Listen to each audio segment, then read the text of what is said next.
Hi, I'm Bonnie McGowan, and I normally do a lot of videos on sharpening beauty shears. I think I have over 700.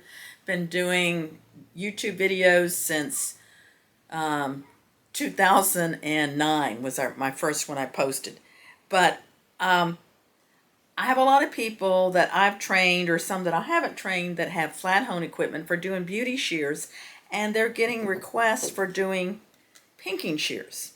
And you don't need another piece of equipment. So I'm going to go through how to sharpen pinking shears on a flat hone machine. Now, in case you don't know what a pinker is, pinking shears, some people call them zig-zag shears. These are for putting the little zigzag cuts in fabric. And the reason they're used is it's decorative for number one, but also helps with the raveling. A lot of quilters use them. So let's go through and I'm going to test them first. That's the way I normally do any shear. See what they start out as and then sharpen them. These were sent to me by a sharpener, and I think he does knives most of the time and maybe doesn't do pinking shears. My first thing I do even before I test them is look at the cutting edge here. Now this is going to be two-tone. I don't know if you can see it in this video, but I know you can see on this magnifier here. On my Magni one. You see how it's a darker and a lighter area? That has to do with the tempering. So if the dark area is completely gone and only you see the lighter area behind, you might not be able to sharpen them. But this one looks like that will sharpen up pretty well. And oh yeah, it's a clear difference in the lines. Getting a little thin up there, but that's kind of typical. And it's almost gone on this side. I'm going to let you see that.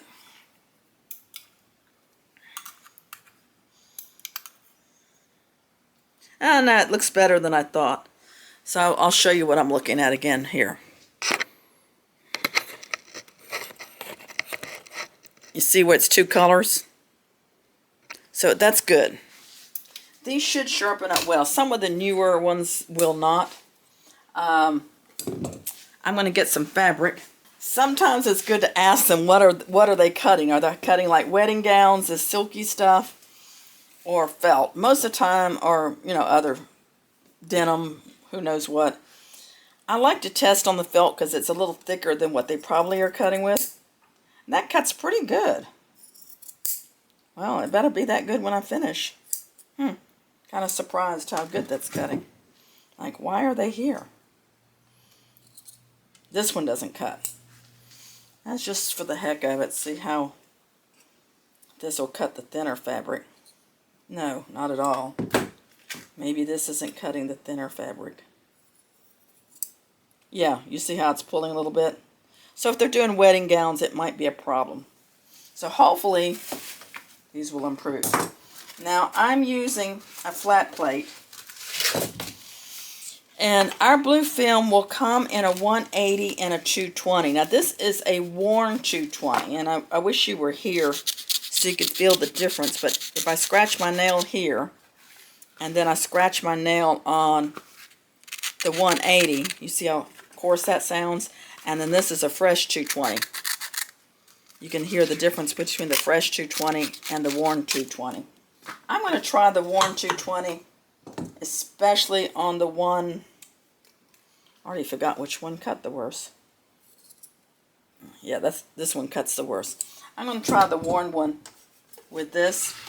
Now, I could use the clamp, but typically I don't because the angle on here, you're sharpening this area where the little zigzags are. You're sharpening that area. You're not doing anything to the up and down. They're a lot simpler than you think. I remember the first time someone wanted me to sharpen a pinking shear, and I was just totally baffled. And I think it was the people at Wolf. I saw one of their videos. Of course, they were doing a different machine, but the FlatHone works good.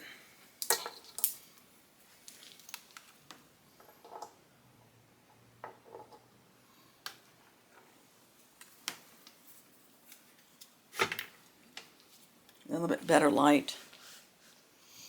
You know what? I think I'm going to pull this off so you can see it maybe a little bit better. That's just to keep some of the dust down. And since I'm standing here, the dust is coming at me anyway.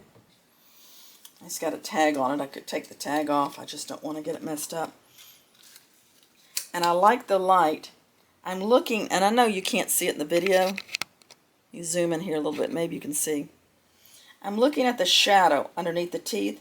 I'm rotating this till I look like I'm flat on there. And on these Pinkin shears, it's amazingly flat. Sometimes it's like a minus degree. You can color it in red if you want to. Usually you can just see if you're in the right zone. So I'm going to turn it on slow. When I freehand, I do it like this. Different people do it this way, hold it that way. This works the best for me with both hands. You're going to have to find what works for you. And I'm gently, carefully putting it down. And when I feel like I've got the right angle, then I pull it across, and it's just very, very, very slight lifting up the handle. I want to keep the most of the blade on there as possible. Well, Bonnie, that looks pretty good. You can see, let me let you look at this. Let me put something behind it so maybe it'll focus. So I didn't get that first tooth, but nobody cuts up there. But can you see how all those other teeth have a shiny look? I got it. Looks like.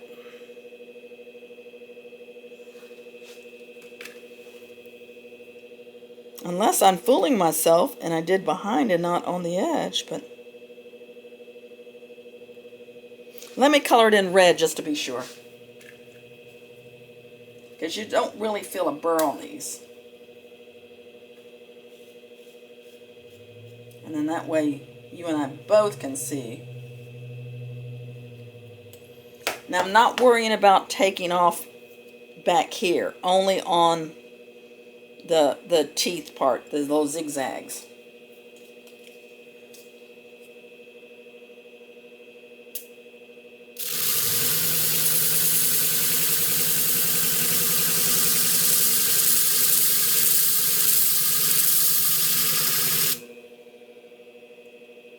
Yeah, must have done it right. Because that red is removed. Let's do the other side.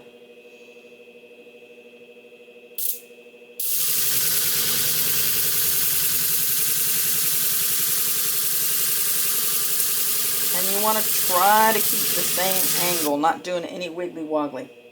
Now that wasn't as good. And I'll let you see my mistakes.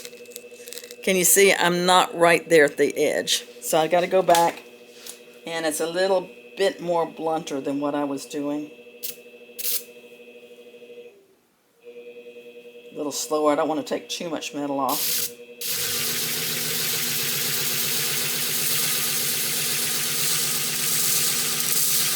I might not have a good angle on my light. That might be affecting me. This looks pretty good here. I missed the tip on that one, and that one needs to be done better. I'm going to move this light down here. I think that's going to block you seeing it. Maybe not. Okay, I missed the tip of that tooth, and then these aren't good.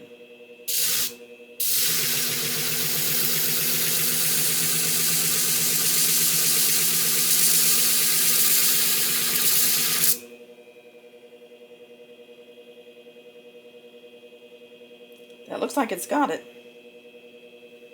So now, I want to cut this off in a paper towel. I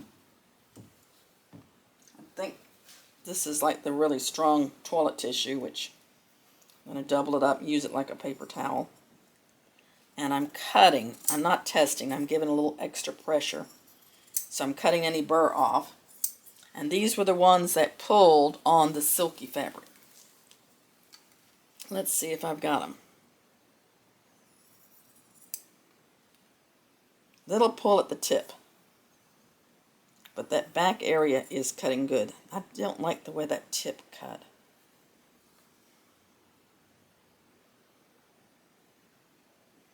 Okay, and here's what I'm seeing. Exactly where it's not cutting well. I didn't get right to the tip. So I'm going to go over this once more. See how nice that first one came out? The second one. It's almost like there's a rotation there.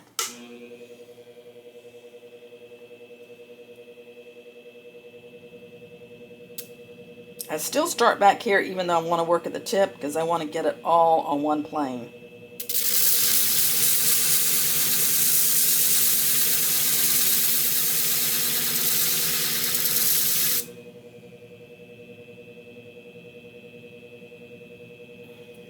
Still not happy with that.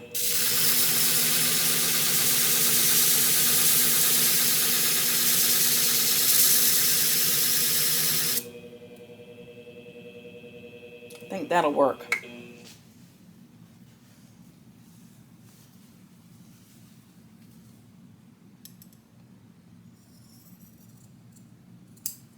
No.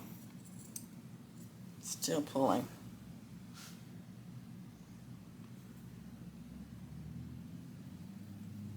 It's this side I think is the problem.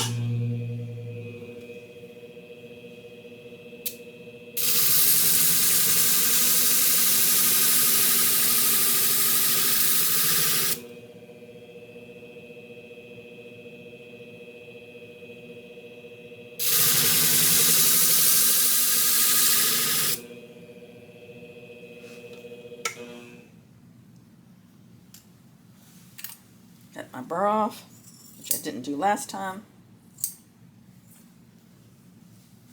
I maybe should have.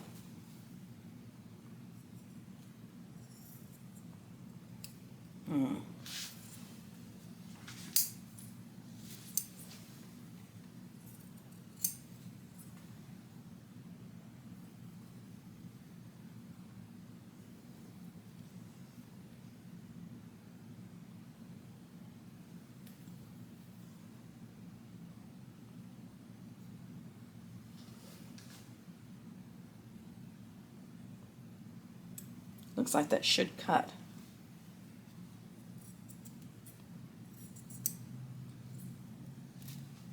Let's get something stronger to cut the burr off.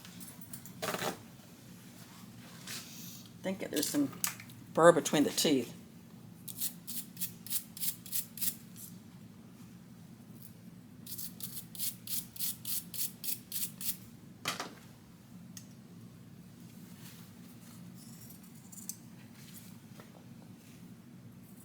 Ah, that was it. Learning for both of us. That cuts nice. Okay, that one's done. I need to clean the red off of it, put a little oil in here, and that one's ready to go. Now this one was the problem one.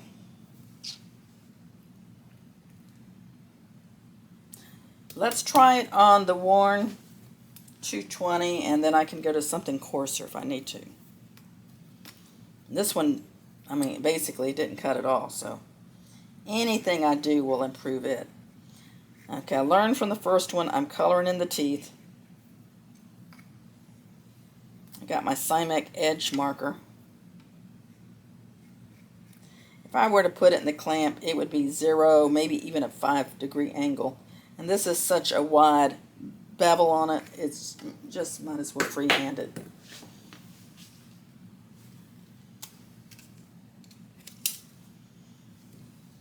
So I want to kind of get a feel for where I want to be even before I start. Wow, this one's like,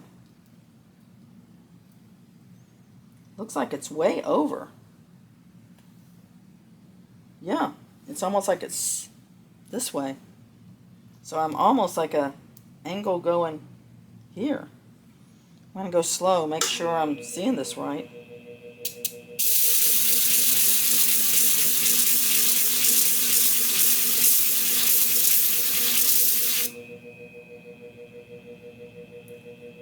Yeah, I am seeing it right.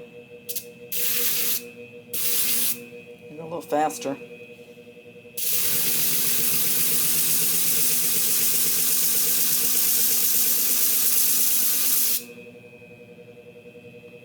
Don't have the tip.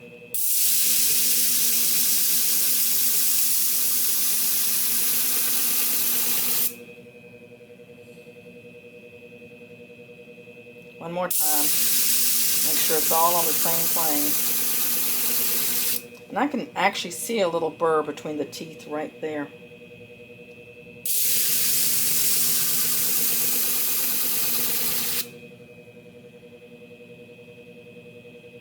This looks like two different angles there. Don't like that.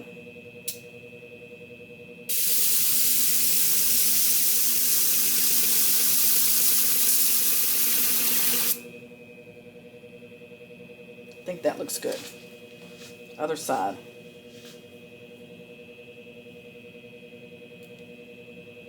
And this, I would say, would probably be like a minus 5 degree angle.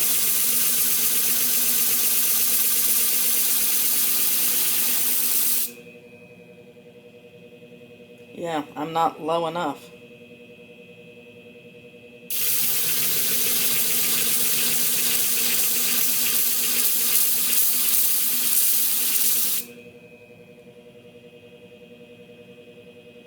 Almost.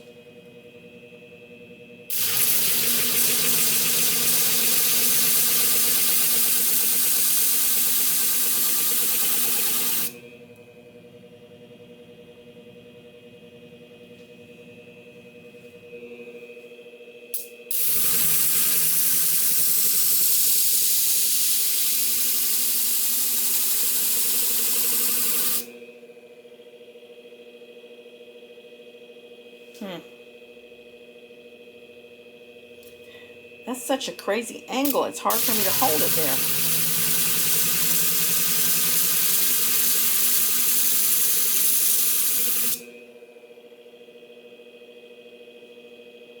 That may have it. Let's test it. Okay, we learned from the other one. I'm going to cut my burr off. Man, these are stiff. I might soak these in WD-40 or something first. It's got like a... I'm not that familiar with these things. This is not my specialty. It says made in Japan. It has a little thing with a ball bearing there to keep that tightness. I don't know if loosening that would help or not, but brush the burr off. And this one wouldn't cut anything before.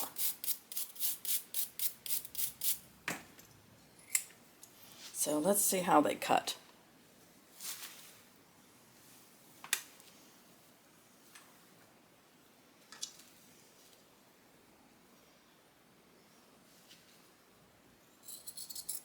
Ooh, almost it down to the tip. Learned on that first one, give it a good brush.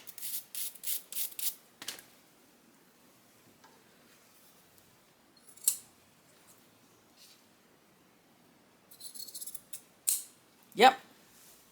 Let's try it on the silky stuff.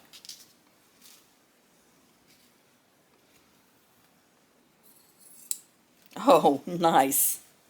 So these may not be my specialty, and I might not go after this business, but it didn't take me that long to do it, and a little bit of patience using much more aggressive grit than I normally would, and they're done. Watch my other videos. Comment. If you have questions, comment. I read all my comments. And I hope you subscribe. I'm almost to 10,000 subscribers, so help me get there.